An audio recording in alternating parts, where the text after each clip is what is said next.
Regardless of what you might think, it's not about the money. A lot of times they see entrepreneurs go out and focus on the dollar amount of the investment or how high the valuation is. And what you really should be focusing on is what that investor brings to the table. So I believe that knowledge is more important of a factor than capital.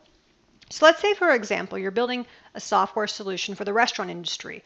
Wouldn't it be great to have an investor who had deep contacts in that industry? They can help you with your first customers, they can help you learn the ropes of that specific industry, and they can really help you move the ball.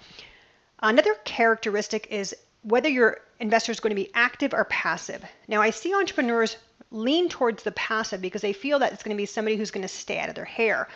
And at this early of the stage of your company, you actually want somebody who's going to roll up their sleeves and really help you. So it's always better to have an active investor who's actually knowledgeable about the sector that you're going in. Now, perhaps you're saying it doesn't really matter because this is just my seed round, but actually, if you do your seed round right, your Series A will be easy, and the flip side is also true. If you do your seed round wrong with the wrong investor, your A could be very hard, or it could potentially never even happen. I've seen lots of situations with entrepreneurs taking the first angel that wrote them a check and then really regretting they were pulling that person in.